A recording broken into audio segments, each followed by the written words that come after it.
সম্মানিত দর্শক শ্রোতাবৃন্দ, এই মুহূর্তে দেখতে পাচ্ছেন আমাদের হাতে রয়েছে 19W90 মডেলের একটি মোবাইল ফোন, যেটি সমস্যা হচ্ছে গিয়ে ডিসপ্লে ভেঙে গেছে। তো ডিসপ্লে ভেঙে গেছে এটি অতি সাধারণ একটি বিষয়, এখানে আশ্চর্য হওয়ার কিছুই নেই। কিন্তু বিষয় হচ্ছে গিয়ে এই মোবাইলে যে ডিসপ্লেটি লাগানো হয়েছে এটি মার্কেটে বর্তমান সময়ে অ্যাভেলেবেল না। তো বর্তমান সময়ে যেহেতু মার্কেটে এলসিডি অ্যাভেলেবেল না, তার মানে কি আমরা কাজটি করব না? তা তো হতে পারে না। তো আমরা দেখতে পাচ্ছেন যে এখানে এই মোবাইলটিতে ফিটিং রয়েছে একটি 16 ফোনের এলসিডি, যেটির রিবনটা এক সাইডে, আর আমাদের মার্কেটে যে 16 ফোনের এলসিডিটি পাওয়া যায় সেটির রিবনটা আরেক সাইডে। অর্থাৎ এই রিবনের কানেকশনের সাথে অন্য রিবনের কানেকশনের দূরত্ব অনেকটা পার্থক্য।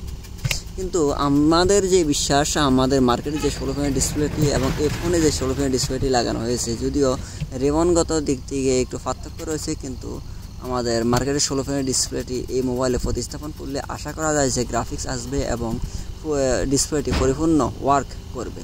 তো এই মর্মে আমরা দেখতে পাচ্ছেন একটি জাম্পার রিবন নিয়ে নিলাম, এবং এই আমাদের যতগুলো জাম্পার রিবন লাগবে সেই পরিমাণ আমরা কোয়ান্টিটি হিসাব করে কেটে নিলাম।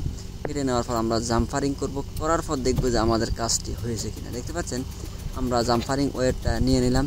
এক্ষেত্রে আমাদের আসলে 16 পিন যে ডিসপ্লেগুলো রয়েছে এগুলার আপনার 12টি পিন হচ্ছে কাজের, আর 4টি পিনের কোনো কাজ নেই, শুধুমাত্র এমনিতে দিয়ে রাখছে। তাই আমরা এলসিডির 1 থেকে 12 নম্বর পিন পর্যন্ত এই 12টি পিন ঝালাই করবো। দেখতে পাচ্ছি আমরা পিছনের দিক দিয়ে যে 16 নম্বর পিন থেকে না, আমরা 12 নম্বর পিন থেকে জ্বালা শুরু করেছি।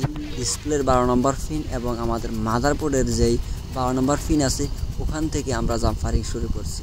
যেহেতু ওই 4টা পিনের কোনো কাজ নেই, সেহেতু এগুলা জ্বালাই করে খুব একটা লাভ নেই, এই জন্য আমরা ওই 4টা পিন বাদ দিয়ে দিলাম। দেখতে পাচ্ছেন 12 নম্বর পিন থেকে শুরু করে 11 নম্বর পিন আমরা ঝালাই করতেছি, 11 নম্বরে 12 নম্বরে, অনুরূপভাবে 10 নম্বরে 8 নম্বরে, এভাবে আমরা পরপর ঝালাই করতে থাকবো এবং করতে আসি। দেখতে পাচ্ছেন আমরা 9 নম্বর পিনটি ঝালাই করলাম, এরপর আমরা 8 নম্বর পিনটি ঝালাই করতেছি, এবং আমরা পরপর ঝালাই করতে থাকবো। দেখতে পাচ্ছেন ঝালাই আমাদের করতেছি এবং ঝালাই চলতেছে।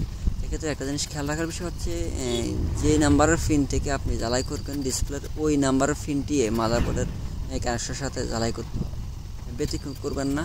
এবং শর্ট হয়ে যায় কিনা সেটাও খেয়াল রাখা অতীব জরুরি। আমরা প্রত্যেকটা কানেকশন একইভাবে জ্বালাই করতেছি যাতে করে আমাদের কাজটি সম্পূর্ণ হয়। দেখতে পাচ্ছেন প্রত্যেকটা কানেক্টরে জ্বালাই করতেছি।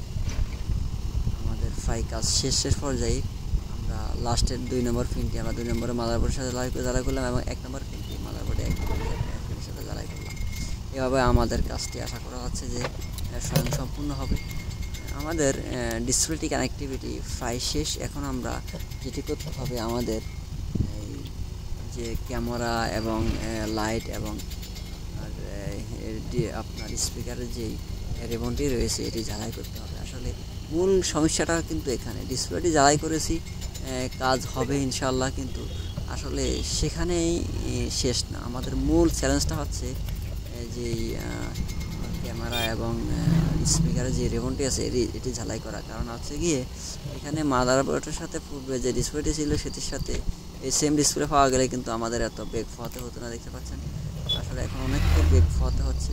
আপনারা যদি এই মডেলের ফোনের কেউ কাজ করেন, আসলে এই স্টেপগুলা ভালো করে একটু ফলো করবেন। আর যদি স্টেপগুলো ভালো করে ফলো না করেন তাহলে কিন্তু আপনার হিতে বিপরীত হওয়ার সম্ভাবনা বেশি। আপনি ক্যামেরার রিবনটা সঠিকভাবে জ্বালাই করতে পারবেন না এবং প্রতিস্থাপনও করতে পারবেন না, যার কারণে আপনি পূর্বের যে ডিসপ্লের কাজটি করেছেন এটি পরিপূর্ণ হওয়ার সম্ভাবনা খুবই কম। দেখতে পাচ্ছেন আমরা অনেকটা বেগ পোহাতে হয়েছে ক্যামেরার রিবনটি জ্বালাই করার ক্ষেত্রে।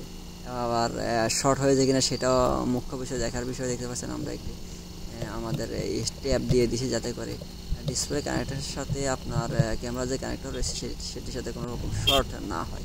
এরপর আমরা ব্যাটারি কানেক্টরটা প্রতিস্থাপন করতেছি। দেখতে পাচ্ছেন তারপর আমরা ফোনটি পাওয়ার অন করব দেখার জন্য যে আমাদের কাজটি হয়েছে কিনা। দেখুন আমরা একটু ফিটিং করে নিচ্ছি যাতে করে কোনো প্রকার সমস্যা না হয়। ফোনটি রান করার পর করতেছি সাময়িকভাবে চেক করার জন্য। আলহামদুলিল্লাহ দেখতে পাচ্ছেন আমাদের যে ডিসপ্লেটা আমরা প্রতিস্থাপন করেছি এটি মোবাইলটিতে অ্যাকুরেটভাবে কাজ করতেছে এবং আমাদের ডিসপ্লেটি ওকে।